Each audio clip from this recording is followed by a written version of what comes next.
Hello, welcome everybody. Good evening. Welcome to The Walker. For those of you who don't know me, I'm Henriette Holdish, Chief Curator and Director of Curatorial Affairs. I am so pleased to welcome you all for tonight's event, a panel celebrating the recent opening of Allan Sekula's Fish Story.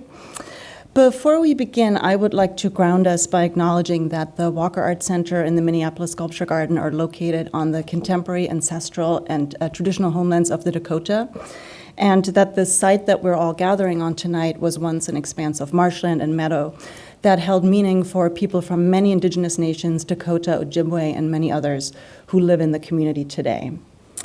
I would like to extend a very special welcome to Sally Stein and Ina Steiner from the Sekula studio. We are enormously grateful for your partnership, for your contributions to this exhibition. Thrilled that you can join us here tonight. If for those of you in the audience who haven't had a chance to see the exhibition yet, we are open till 9 o'clock tonight, free and open to the public. Please take a moment to head up the stairs and spend some time with the show. It's spectacular, and it certainly invites multiple return visits. There's a lot to see and read. Now I'd like to welcome William Hernandez-Luege, who is the curator of this exhibition. He is a former curatorial assistant in the Visual Arts Department at the Walker. He recently took a new position as curatorial associate at the San Francisco Museum of Modern Art, and we're really happy to be welcoming him back to Minneapolis. William.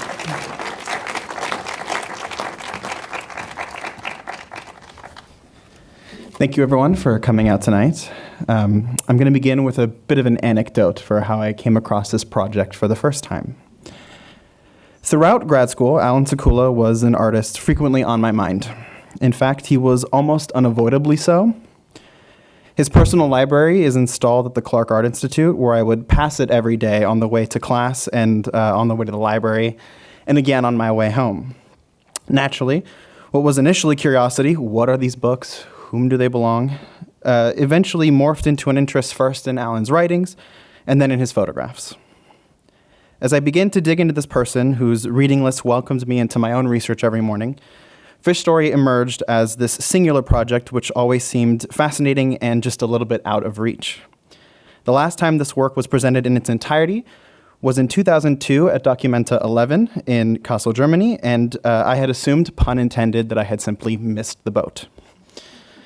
Years later, here at the Walker, senior curator and director of visual arts, Siri Engberg, informed me that we would be reviving this exhibition, and I was thrilled. I was even beyond thrilled by the end of it to hear that I would be the one overseeing its remounting somewhat nervously. It's been, after all, 20 years, a little bit more, since anyone has seen this in person. With 105 images, 26 text panels, and dozens of slides, there are many themes to be found within Fish Story. A changing world economy in the late 80s and early 90s, the end of 20th century labor and the rise of neoliberalism, the loss of the romantic vision of what was once the sea, and there are others. In my interpretation, however, this work has as its core three things. The first is perspective. How do we see the world, and what does it mean to change this perspective as we dive, submerge, and reemerge into different views held by others? The second one is attention. There are many elements of life that we are told to pay no mind and to never question. What happens when we not only notice, but focus what was supposed to be invisible? And lastly, the politics of everyday life.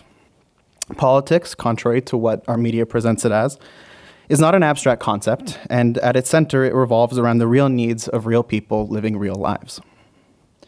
These particular themes were the backbone of the presentation that I tried to assemble in the gallery. And in the subtle places I could, they became my way of bringing Fish Story into our contemporary world. But I was not alone in this endeavor, and I received invaluable help from many friends and colleagues in this process. First and foremost, I owe a tremendous thanks to Sally Stein and Ina Steiner from the Sekula studio, whose insight into both Allan's thinking and the work itself proved essential to the curatorial process. Their input can be felt in every component of the exhibition, and I could not have done it without them. I also want to thank Siri Engberg and Henriette Holdish for their guidance and support from the very beginning. And there are many others who made this exhibition possible: Peter Hanna, Kirk McCall, Robbie Frank, and our amazing registrars. There are more names that one can always list, and so I will just, as a blanket statement, say thank you all. And without much further ado, I would like to introduce our panelists for the evening, Makeda Bess, Lyle Ashton Harris, Ina Steiner, and Benjamin Young. Thank you.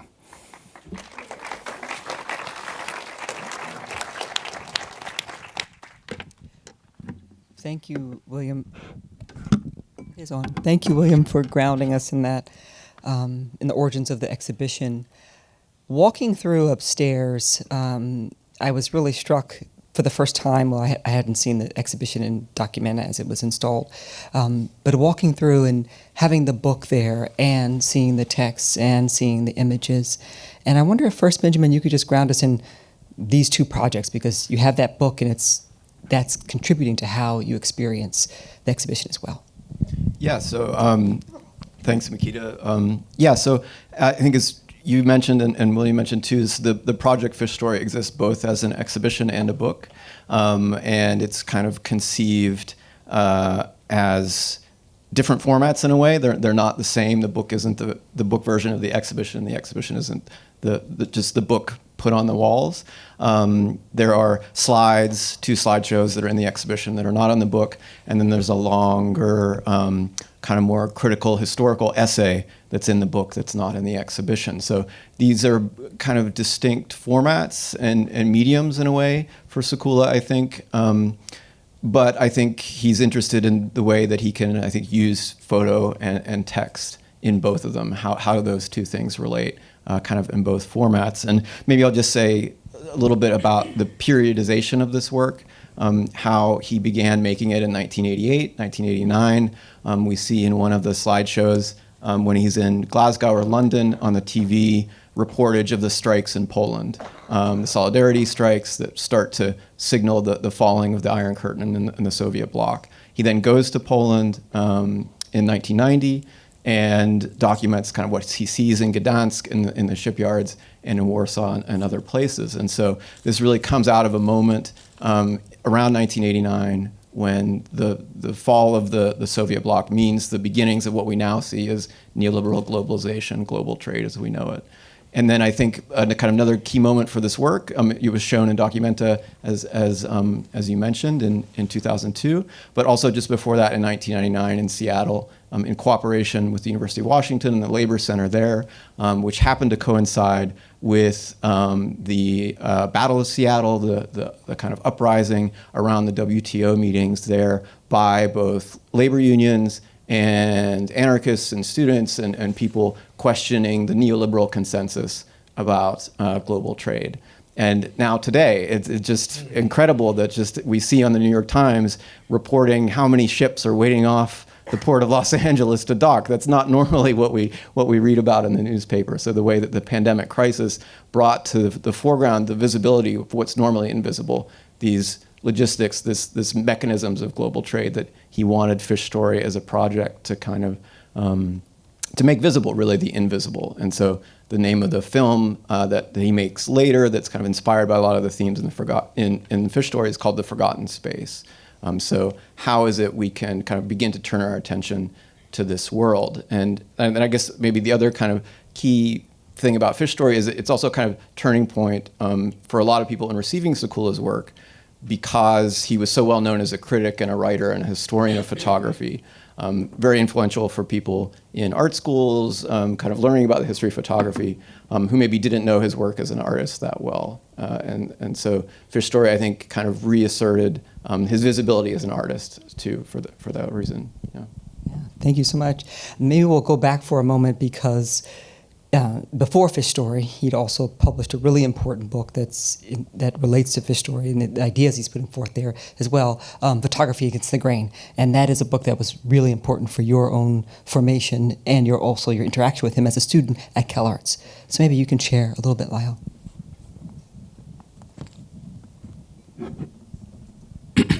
Am I on? Yeah, it's wonderful to be here. I just want to say congratulate the Walker for the boldness in acquiring this project. It's extraordinary. It's my first time actually experiencing the project in its entirety, and it's a extraordinary install, William. And it's an epic, important work. So I just want to say that. I was 20 years old, and Sade's Diamond Life, Tina Turner's comeback album, Private Dancer, Bronski Beat, Age of Consent, and Relax with Frankie Goes to Hollywood was in the air in the winter of '85. Following a winter break internship from Wesleyan at a media company in London, I visited my brother and his Dutch-Indonesian boyfriend who were living together in Amsterdam. It was in the context of that cold Amsterdam winter of experience the James Baldwin-esque freedom of traveling abroad without the constraints of home as I was discovering my young, awkward sexuality that I first happened upon Allan Sekula's book, Photography Against the Grain, that I would say retrospectively expanded my creative trajectory, my sense of what photography could be. I was still a sophomore, econ major at Wesleyan, when I took a course on the history of photography using the classic Bermont Newman's text, and Puffin Dench, having taken me under a wing, introduced me to 100 masterpieces, quote unquote, of the history of photography. What was it about the heady feel of the spare, black, pale green cover of Photography Against the Grain that caught my attention? I had prided myself in having an eye for photographic composition and being good in the darkroom, but something else altogether was being conveyed about photography in his book. Before returning to Wesleyan in the fall, it became clear to me that I couldn't complete my declared undergraduate major in economics, precipitating an existential crisis with a conviction that calling laid elsewhere. My South African stepfather, who had lived in exile from the apartheid regime since '59 and was acquainted with the legendary photographer Ernest Cole, who produced the seminal House of Bondage, was instrumental in encouraging my family to support me in creative pursuits. Little did I know that 2 years later, I would be recruited to CalArts by its dean, at the time, Catherine Lord.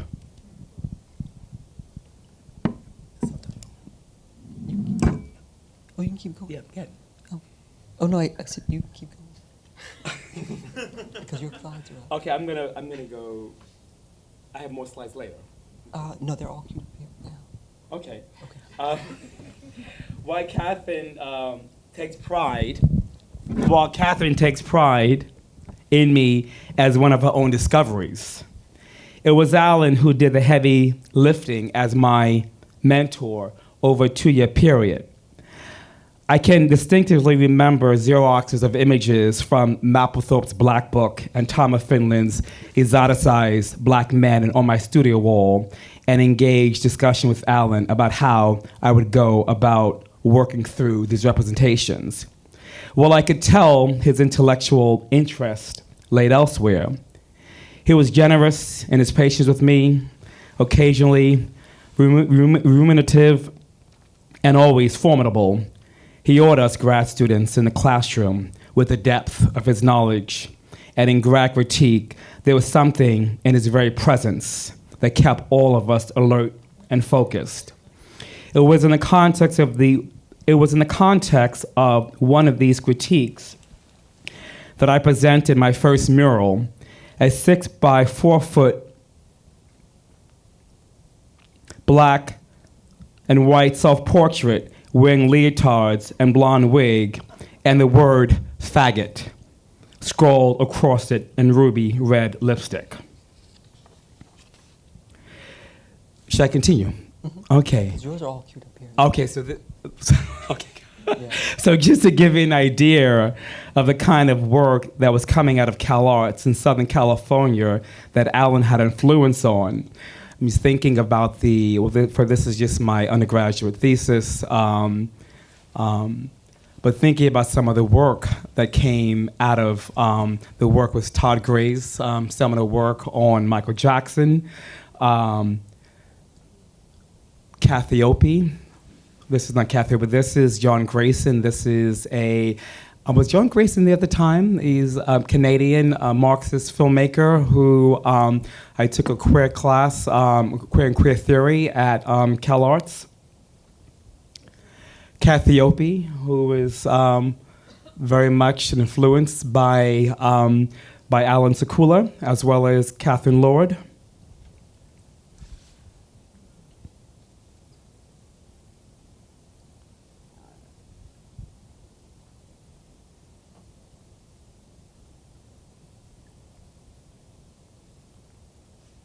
But I would say that although Allan, I would say his impression on me, although I definitely was engaged in a critical self-reflexivity in the work, his influence in terms of the documentary impulse, without question, along with the influence of my grandfather being an amateur photographer who shot over 10,000 slides documenting his friends and family and Black life for over 4 decades. But it was Allan that I think in a way gave me the impulse to photograph what would become a somewhat a project documenting the emergence of the Black public intellectual, particularly now considering what's happening in Florida in terms of, let's say, those very historians, of being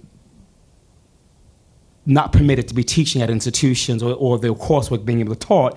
So without question, I would say that my experience at CalArts in terms of its level of discursivity, but also in terms of the importance, let's say, for having a critical lens, helped me to think about reimagining what Black public intellectual in the public sphere could be composed. For example, the Black Popular Culture Conference that was in 1991. As you know, it was a collaboration between the Dia Center for the Arts and the Student Museum in Harlem. And it was the first time that the American avant-garde actually looked at the idea of Black popular culture in the public imaginary. And so later on, there was the, and not only documenting people, let's say, in the context of panels such as Black Popular Culture Conference or the Black Male, but how the realm of the personal, for example, the late, great Marlon Riggs of Tongues and Tide or Ethnic Notions with the late Bell Hooks. So thinking about both the private as well as the public, the fact that one, because I think it's very easy for this generation to think of certain images of, let's say, these public intellectuals, but it was also important to somehow see the sphere of the intimate among that as well. So I would say definitely Allan was influential for me in that way.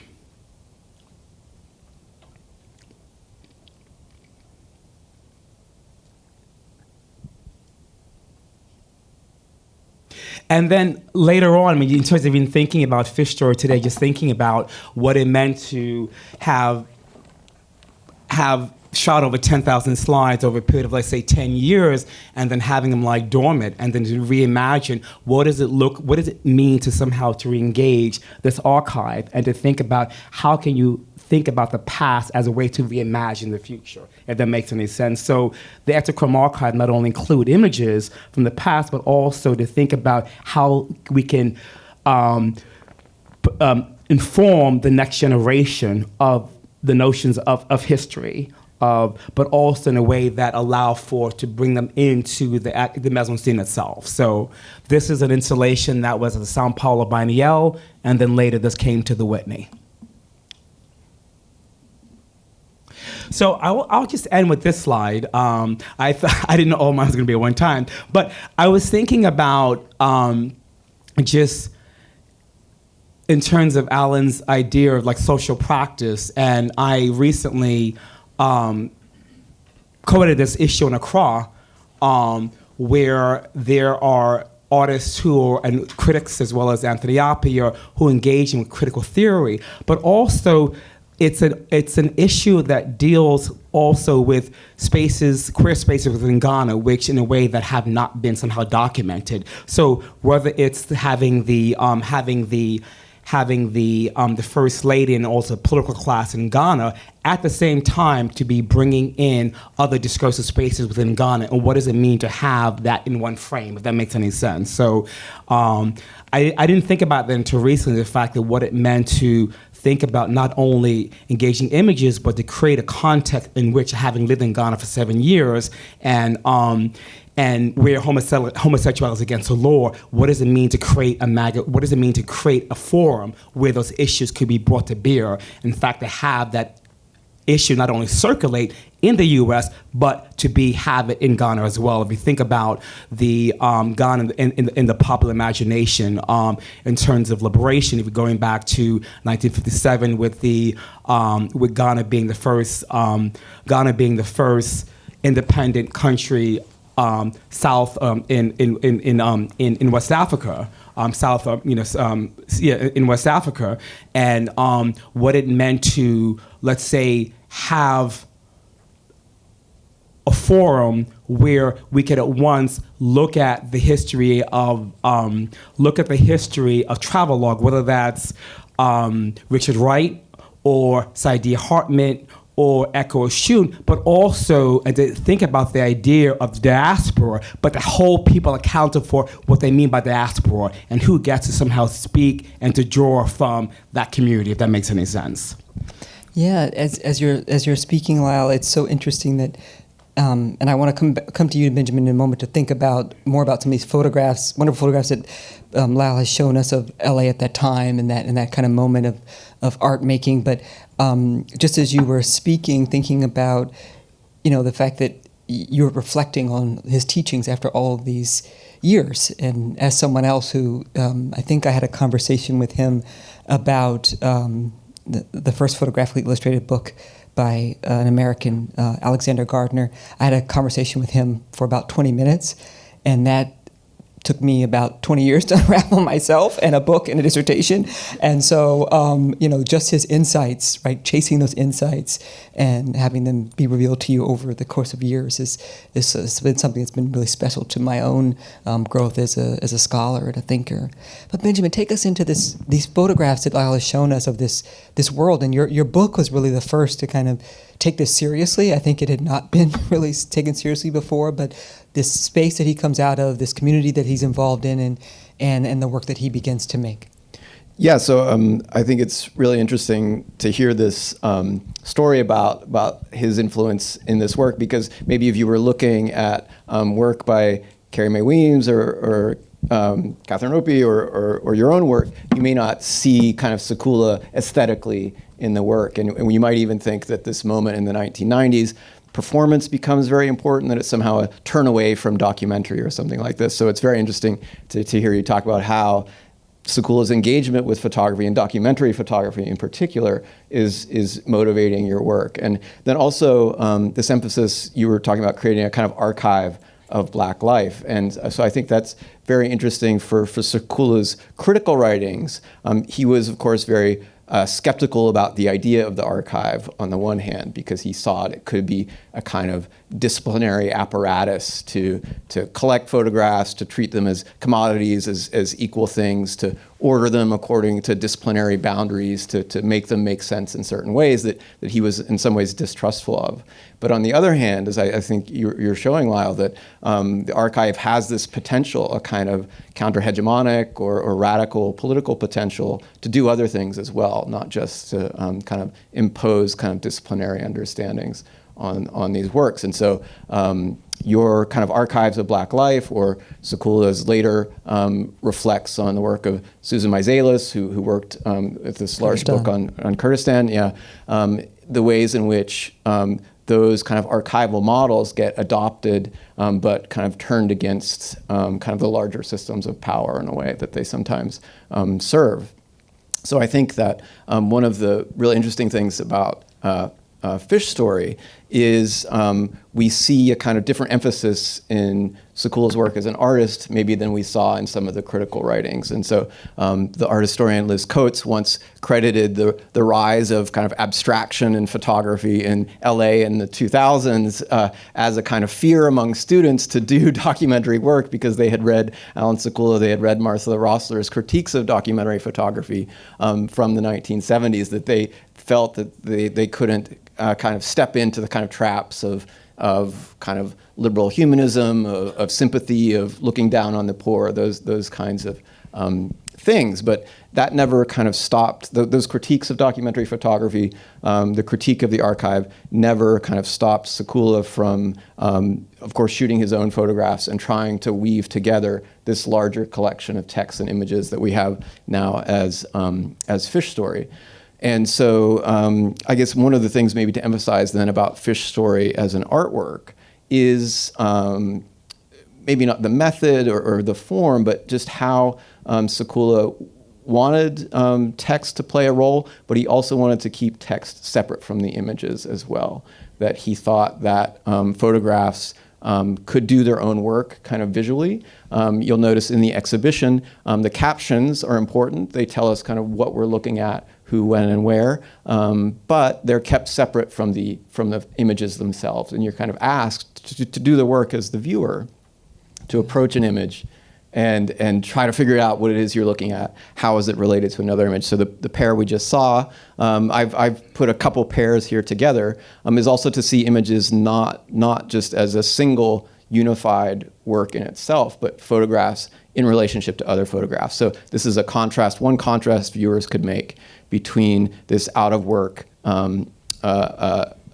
shipyard worker on the left who's scavenging materials from the dilapidated, closed-down shipyard in Los Angeles, and the robot truck that's effectively replaced those workers in Rotterdam, right? And so that is a relationship that the viewer is kind of asked to make this connection, to see these relationships among the images that also then exists between images and texts and texts and texts. So the way in which Fish Story, this amazing weave of different texts that he cites, that he writes himself, we have to find our own path through this kind of constellation in a way and come up with our own constellations to puzzle out what it is that we're looking at here. It's so fascinating because upstairs what you are experiencing, if you pick up the book, you're experiencing his engagement with the photographic book, and that's a whole other type of text and image system that he was interested in. And then you're experiencing on the wall another type of experience, and then the sides become his other interest in technology. And sometimes you have the double photographs, this kind of repetition of images, as if you weren't paying attention, it's like, look again. And so he's kind of playing the side projector. And then there are many images up there that he would describe in class. He would describe as kind of dumb image, like these kind of like very pointed kind of like straight on images. And so there's a way in which each image has its own kind of dialogue and logic that he's kind of exploring. And then through the archive, through the chapters, you're seeing it play out. You're also seeing, like here's a double image, but you're also seeing, and I see in your work, Lyle, color in a very different way. I mean, we don't see color photograph. This doesn't exist anymore, but it's so amazing just to see that Cibachrome world of the skies and the reds and the tones that are just so unusual. Yeah. So to that point, what was he shooting with? I mean, what could you maybe just to help us in the audience? What was he shooting with camera, and what was he shooting film? Or it was shooting film, but was it print or was it slide or negative? And what was it? Okay. Yes, he was photographing the transparencies. And he was photographing medium format and 35 millimeter. But I think he used at least like 6 cameras for the work, and formats from 35, but also 6x9, 6x7, 6x12. Also Kodak and Fuji, different ISOs. So yes, I don't know if that's all viewable, but that's. So can maybe be helpful for us to talk about the chapters, I mean, how that unfolds. I mean, maybe walk us through that would be helpful. Sure. I mean, so the slides that we just started with are the beginning of the first chapter, which begins in Los Angeles. It begins on the New York waterfront in the harbor on the Staten Island ferry. Should I go back? If you want, if you can get back there quickly. So it begins with this kind of touristic viewing device that you could look out.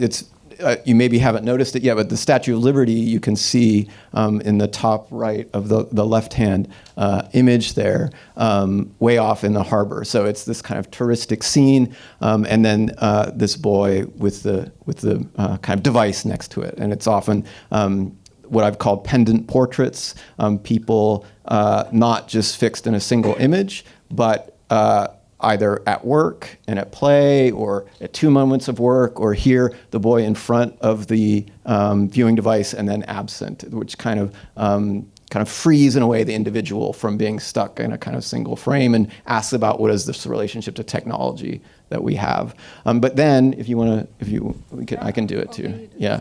But then we kind of jump across the country to Los Angeles, and this. I think this might actually be San Diego, I'm not sure, but pipe fitters at work on the ship, and then this abandoned shipyard in Los Angeles, which is sometimes used for movie studios, and so encodes already a whole kind of question and problem about manual labor and industrial manufacturing in relationship to the kind of image economy that we associate with Los Angeles today. And then each chapter moves often to different cities in Korea, other places, and importantly, a chapter in the middle is his journey on this container ship, the Sea Land Quality, kind of across the Atlantic. And when did that journey happen? What year was that? I don't know exactly. I think in 93. Yeah, mid-90s. How long was yeah. he on the? Do we know how long? I don't know how long it took. How long does it take from New York to Rotterdam? 10 days, 8 days at that time? A week at least, I would think. 7 days. New Jersey. Not New York. Yeah. I mean, New York doesn't have really working ports anymore. Most of the ships go out of New Jersey. The Brooklyn yards essentially have been gentrified, et cetera. Thank you. And I think what's interesting is that, here you're seeing it in that, this question that he posed at the beginning about where are the stories of those who work. And in the images, you're seeing either the kind of the residue of their presence, or sometimes there's a lot of chairs where you're seeing like the little kind of form of the body. And then you're seeing these bodies. And when you read the text in the book, he's talking a lot about our history. He's talking a lot about histories of painting and art and all. And in the photographs, you see this real engagement he has with the body, and they're almost like genre paintings. His awareness of the body in space and how it's taking up these forms. You saw it in the one right before that as well.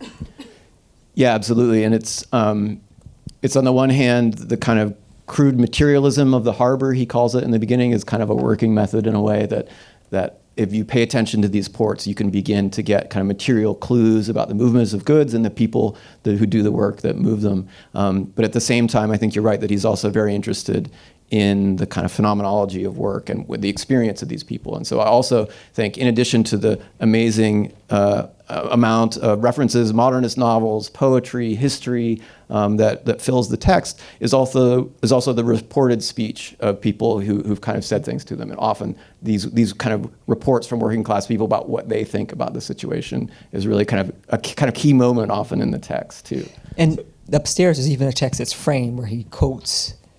But to me, that's also Walker Evans, right? That's his respect for these kind of found poetry, found kind of words. You were going to say something, Lyle? Can we unpack this? I mean, could you tell us about this diptych? Sure. Yeah. So this was shot on the left here during the uprising, so-called riots in Los Angeles in '92, I think, after the Rodney King beating, and so obviously we have a kind of witty play on the billboard in a way, and advertising, and the kind of the way in which I think kind of commerce and capitalism monopolize public space and media and discourse. And it's being burned. It's being burned to the ground, right? And there are not a lot of moments of kind of uprisings and mutinies, although the story of mutinies kind of plays a role in a lot of the text in the work about ships as an imaginary for mutinous uprisings. And that's the threat. I mean, he does say at a certain point, like, do the authorities, does the government fear, right, the uprising from below? Yes, and then there's an amazing quote from Melville's Billy Budd, in which the French Revolution is seen as a kind of cinder crossing the Atlantic, and what might it kind of light, what kind of conflagration might ensue from it when it lands in the Americas. And then on the right here is also a kind of disaster, I believe at an oil refinery. There's a big oil leak, and the workers here are trying to contain it and sop it up. So of course this is about capitalism and what it does to people and to workers and how people can resist the kind of depredations of capitalism. But I think it's also, Sekula is also starting to be interested in the environmental costs of globalization and the dirty fuel oil that gets burned to move these massive amounts of goods across the ocean, and how that, of course, is increasingly becoming important for us today with climate change as well. So I think he was starting to really be aware about the environmental costs of this model too. And where was the picture on the right again? Is that the port? I think this might be in Richmond, maybe. I'm not sure. Yeah, he would often take students to the Port of Los Angeles as a field trip. I don't know if he did that, but that was his famous field trip. And as you were talking, about the photographs are about capitalism, but they're also really deeply about what it means to make a photograph.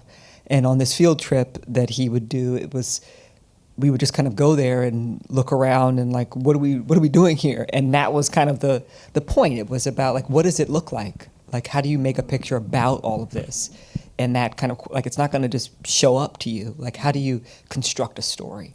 And it was a really interesting exercise. And the way in which I think there's a certain tradition of documentary or street photography here that I think Sekula sort of resisted the model of the painterly tableau in a way, the kind of single work of art that has that actively so that kind of internal cohesion, right? He's interested in images and photographs that lead to other images in a way that there is a kind of ironic or kind of play on the firefighter's attention, right, to the interior of the building and the model's kind of blank gaze out from the billboard. And so he's obviously interested in playing with that kind of formal contrast, but that's not the kind of ending of the picture. That's kind of trying to lead you to other directions too. Maybe, Ina, now you could share with us a little bit. Oh, go ahead. Okay, I just wanted to mention also this photograph here on the left. I think it's also important to mention that he wanted sometimes to break the series in throwing in an image which has no direct maritime link, the riots, but it was important to see the bigger picture. So that was also something he taught in CalArts about, like, how does a series look like, and how important for him was actually the other model of the sequence. Yeah. To that point, so I'm seeing this diptych I saw this diptych for the first time upstairs. And I looked at the text, and it mentioned Korea. And Lena, I said, that's the LA uprising. And so in the book itself, is there a text that specifically says that? That describes aside from the caption, I don't. No, the caption, the caption does not say that. Okay. Yeah, that's what so I think. I think it would be. I think it might want to, because I was in Koreatown at that time, and I got calls from Catherine Lord, I need to leave Koreatown because they're shooting black men. So I was living there at the time. So I remember traveling. I was in the West. I remember driving back from UCLA. I might have been. I was in UCLA, and to see hundreds of domestic workers who were traveling by foot in the opposite direction of UCLA, Santa Monica, all of the West, very wealthy coastal communities, course, there was no transportation. So I remember the city was on lockdown, and I actually wound up going over to the west side, and it was as if there was no curfew at all. So I'm just wondering, why do you think there's a lack of specificity? I'm curious in relationship to that image. I mean, it's just a question I actually have. I like the fact, the intellectual curiosity of me looking at the text, et cetera, but I'm wondering for someone who may not be aware of the context, how does that actually work? I'm not saying it's necessary, it's important to have it, but I am curious, what do you think, what is the role of that in terms of, pedagogically, in terms of what was he saying, in terms of I mean, is it almost like a puzzle, or is it something that one could bring their own knowledge base to that? I'm just wondering. Is it a prompt or what? I actually think it's something I think Sekula asked a lot from his viewers. Absolutely. Yeah. He asked a lot of. When I first had Fish Story in my hand, I remember that I was completely overwhelmed by all the references from pop culture, movies, sociology, philosophy, everything. I was really politics. I felt you need time to understand, but yeah. But I also think that the image culture that we have now, and that since the years since his death, have so expanded that I don't know. Would he make the same decision? I don't know that these images were so important at that time. Well, they feel fresh now. They feel. I mean, they do. For some, the installation feels super fresh and but I'm deeply saying generative. that recognizing that image. Yeah. There was a time when people knew exactly what these images were about, and I think that, I don't know, maybe in our current image culture, there's so many images that recognizing them, we look at them differently. I mean, I look at a lot of the work upstairs, and the references that he's making, the dialogue that he's having with histories of photography, and I don't know that many students even would know those references now. So I think that it is also about an image moment. And about a political moment of these when this kind of thing was not as when we might have recognized.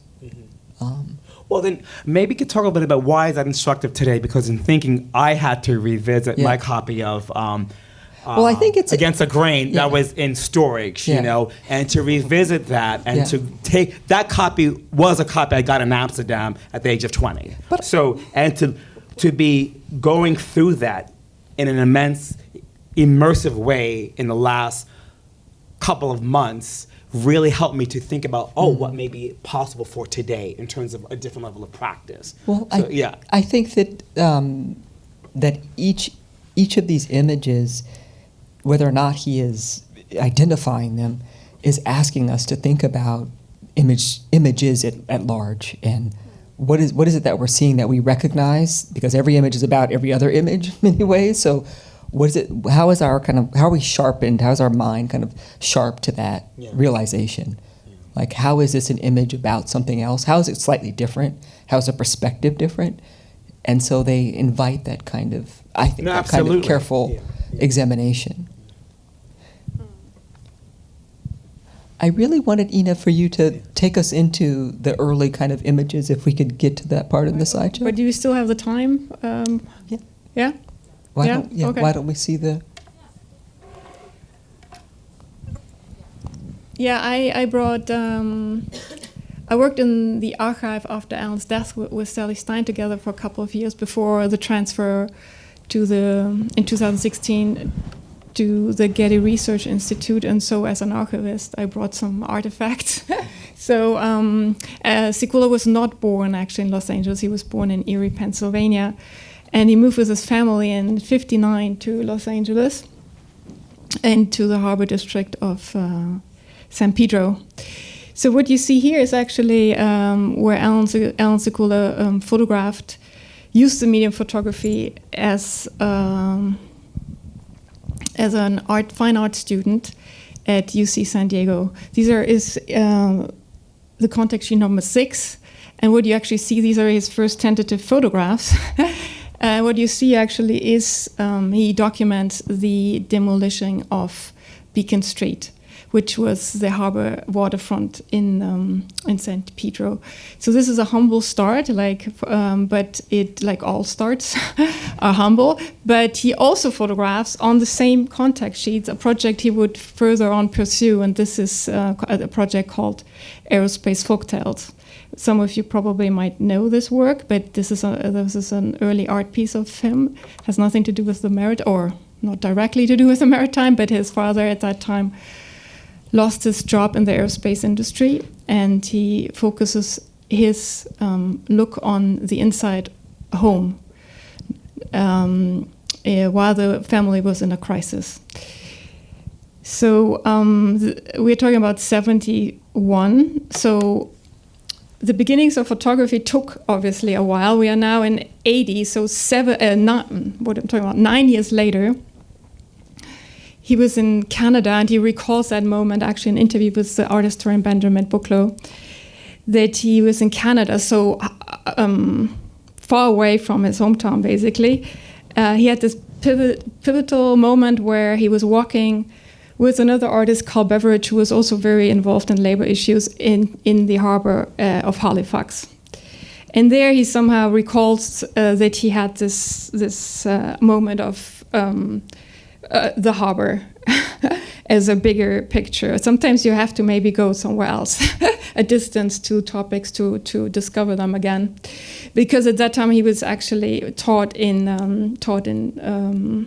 Ohio, so landlocked. It took him actually another 5 years to come back to Los Angeles. But Halifax was kind of crucial for him because at the same time he met, this is actually a photo from the archive from that walk with Carl Beveridge in Halifax. I also brought that letter he wrote to a friend of him, Bob Wilkie.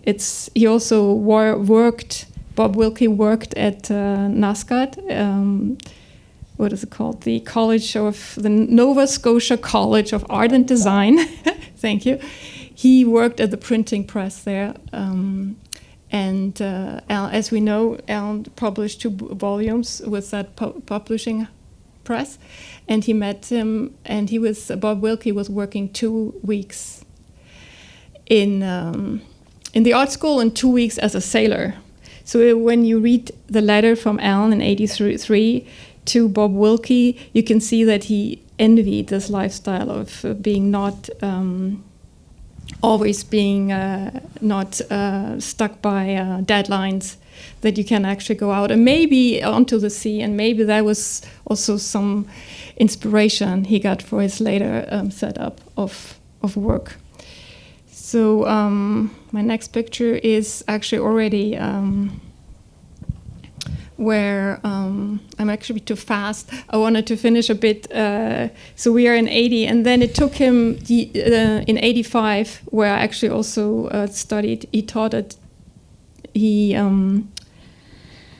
we got a job in CalArts, California Institute of the Arts in Los Angeles. So he moved back in 85, and then being back basically in his home city, he started to investigating first San Pedro and then the harbors, which basically are connected to San Pedro. So it took him a kind of long time to start this major project called Fish Story. And here I'm jumping a bit from the early beginnings. I wouldn't say to the end, but it is 2010. It's from the center is a notebook drawing by Allan when he was producing with Noel Birch the film The Forgotten Space, and he made that drawing listening to the fish. It always moved me when I see that drawing, but he never incorporated this drawing into The Forgotten Space. And by the way, The Forgotten Space is screened here in the Mediathek. I highly recommend it.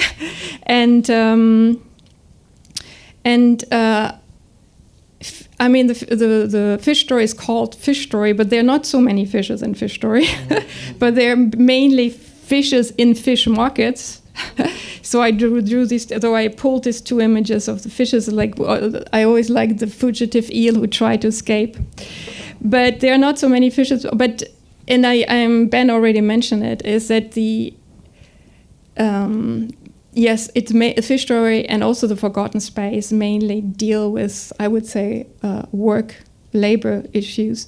But there are moments in the work of Fish Story, but also in Forgotten Space, where Allan is thinking about the environment. But it's not that present, but it is weaving through it. And maybe if he would have lived a bit longer, but that's totally speculative, he would put it even giving giving how important this subject matter is right now more prominent. Yeah.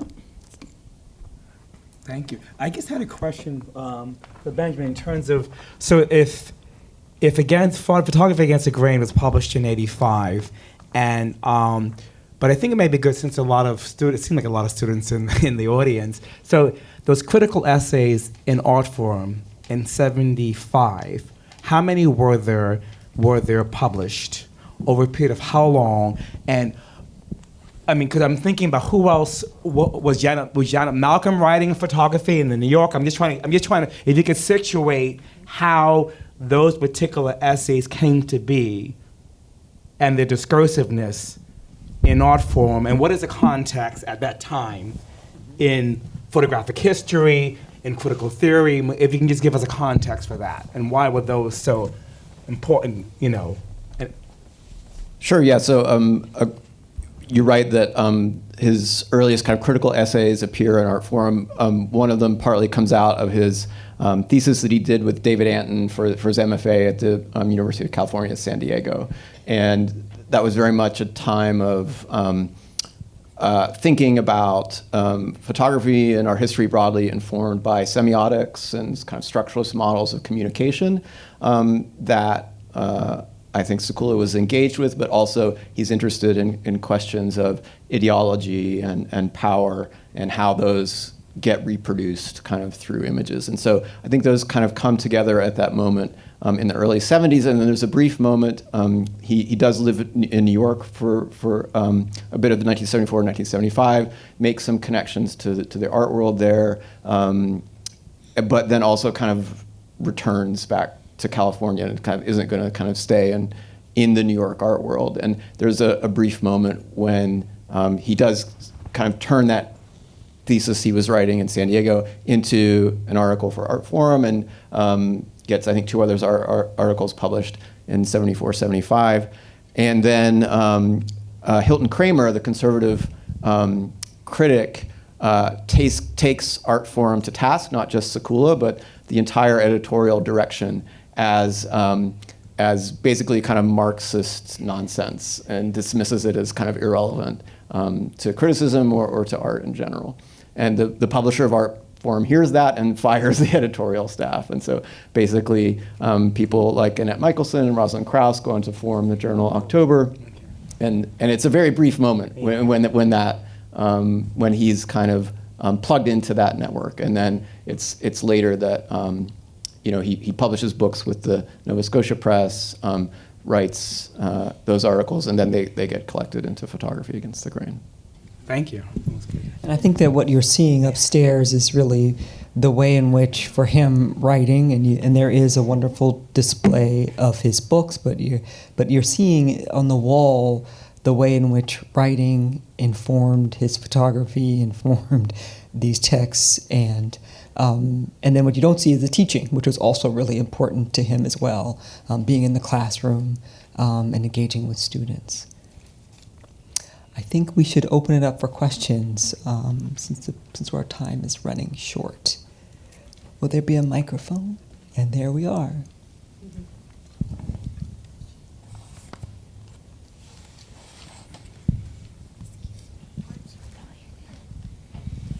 I don't think that Janet Malcolm was very important, but I think he was in intermittent dialogue with Susan Sontag, who was much more interested in reviving a kind of Walter Benjaminian discourse about photography, not as art, but as something that would be a critical basis for rethinking current social relations and the possibility of other social relations.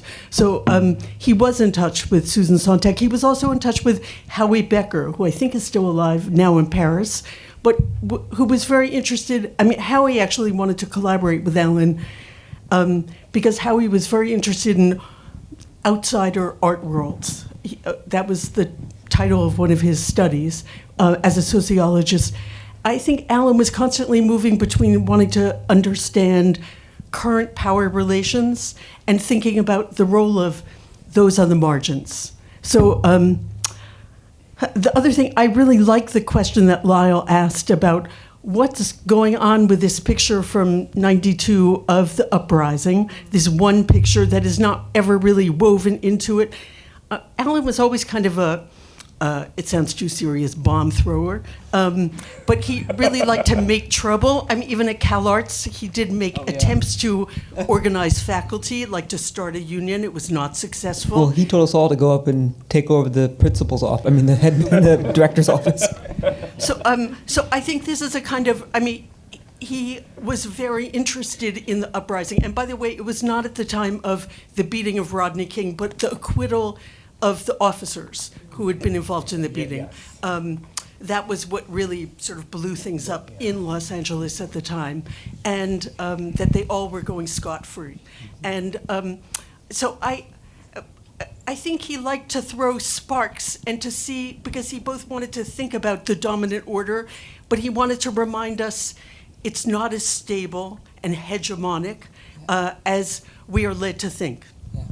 And Sally, he also did a performance where he would throw meat on the highway. I mean, that's also an example of, messing up the order. He also did a performance when Reagan was in power, a Reagan piece with Noel Birch at Columbus, Ohio. It's really the basis on which he didn't get tenure. Wasn't successful. Which was successful, yes. Which involved eating money, wearing a Reagan mask was the basis. Well, and a lot of this is he's very funny. I mean, he had a really great sense of humor, and you see that in some of the photographs too. You see him kind of making fun, poking fun. Other questions? There's a.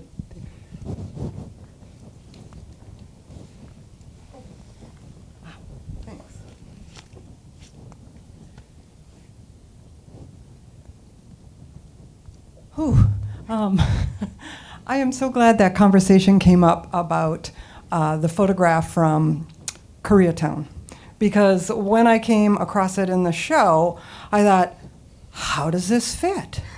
And I knew what it was because I also was studying with Allan at CalArts in that time of in the. I think we got arrested together, if I'm not mistaken. Did we not get arrested? I was in prison. Demonstrating, but anyway. Yeah. And so I started to think about how Allan put together these photos. And it was the juxtaposition of the images that, for me, told the story, how he weaved together kind of the inside, outside, the before or after, or the front and the back, and the decapitated and the head, which happens to be right there. So, but they weren't always next to one another. And so my question is, how can anyone then understand what's going on without having that inside story? I mean, I could answer that, but I want to hear your answer. So thank you. I can take a shot at it. Yeah, I mean, I don't think that there's a single coded message that we're meant to decode from Fish Story, right? I think that it is a kind of offering to the viewer to try to forge these links and connections, some of which Sekula thought about and hoped people would make probably. And I think some he was providing the material that people could make those connections that maybe even he couldn't see or he couldn't make. And there's such a huge richness of material. I think there are probably infinite pathways that you could design through a fish story, right? But I think there is a hope. I mean, I think this is kind of comes back to documentary in a way, that through that crude materialism, through documentary photography, through the reported speech, we can not just weave our own pathway through fish story, but also learn something about this world that he really thinks we should pay attention to too. So.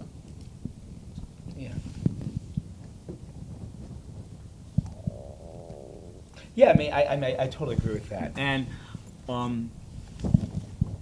yeah, I'm just thinking, I mean, so it's tangentially related, just thinking about, coming out of, COVID. I mean, recently reading Jonathan Rose's book, the fact that in a way we're quote unquote post-COVID, but in actuality we're still dealing with the afterlife of COVID. But there's this pressure to be beyond it. And so from my experience of seeing this today, that there was something so, for me, deeply epic and instructive about the possibility how one, for me, at 58, how I could be thinking about imagining what could be next in terms of a project.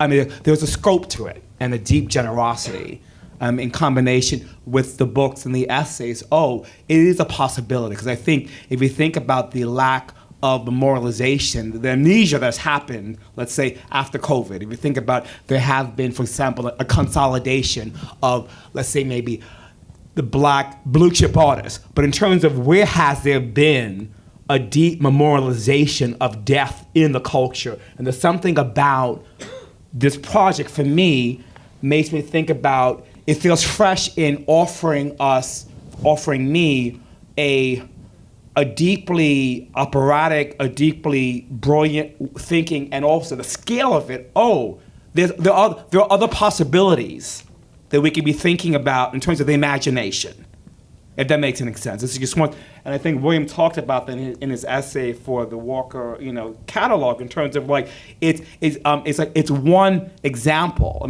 I would start with the challenge: what would it be like to bring in fish story in relationship, let's say, John Comfort's, let's say, Purple, for example. So I think that's the next level in terms of how do we, because they met. I mean, the only reason I am today who I am is because not only having Allan and Catherine, but because I met Bell, Isaac Julian, Marlon Riggs, John Comfort at Cal Arts. That was the context for that. So I feel like in this, what is the next step of bringing these multiple constituencies together? Because that would be a very interesting project, to think about that relationship. Was John looking at Sekula? I mean, I just sort of feel like, how do you bring those types of conversations formally and intellectually in a space like the Walker, if that makes any sense? To be thinking about those kinds of conversations.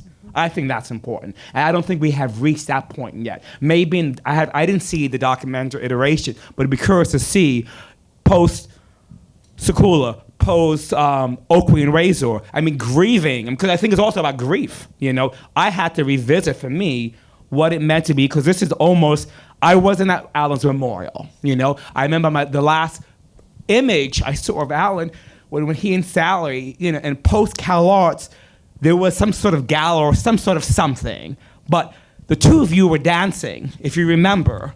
No one else was dancing, there was music, and they activated the space by actually engaging in a dance, a level of intimacy. And that's the part we don't talk about, and I think it's important to incorporate that humanness, that quality. And and I remember that image, I thought it was 20 years ago. And that was the last impression that I got, that someone who's so deeply intellectual, so formidable, but he was here dancing with his beloved and enjoying it and having a moment where everyone was all looking at paddles for auctions or whatever. Their subversiveness is the fact that we're going to be embodied, if that makes any sense. I love that. Which is the relevance today. Thank you.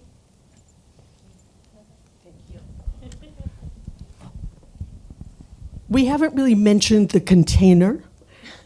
in this, and yet it was the container introduced in the late 1950s. Shipping magnates went, why do we have 500 people on the dock hand loading and unloading stuff when we could just plunk it into a container? Ultimately, it can go onto trucks that way. We can reduce our labor force. We're living in a time of increasing containerization in every aspect of our society. And even when you think, oh, I'm immune or it's not going to affect me, probably it will affect all of us. It will affect all of us in terms of, Lyle was speaking about intimacy, but as sort of work groups get reduced, and the ships that he was on had like 6 and 9 and 12 workers on it, as opposed to 50 or 100, as it was true before the 1950s. So there's a loss of workplace intimacy, and there's also a loss of intimacy in lots of other areas, spheres as well. And he really was actually addressing this in shipping, but I think it should inspire all of us to think, especially with these strikes going on both in the entertainment industry, where they're talking about using artificial intelligence to like actually both capture actors and also capture scripts and just simply generate new scripts using machines, et cetera, but also in the auto industry closer to here, that we, that everyone is nervous about maybe the machines are going to take over, and what does this mean for us? And he really wanted to actually focus also on workers who already got a sense of how precarious their situations and their traditional skills were, and wanted us all to think about it. He used to always, when I used to go, what does this have to do with that? He went, it's all connected. And he wouldn't always spell that out. He often did not spell it out. Sometimes it left me maddened with frustration. But it seems to me he wanted us all to work on those connections. And I hope this exhibition inspires us to do that. And there's still time to see it upstairs tonight because I believe the Walker's open late. So I think that's it for us. Thank you so much.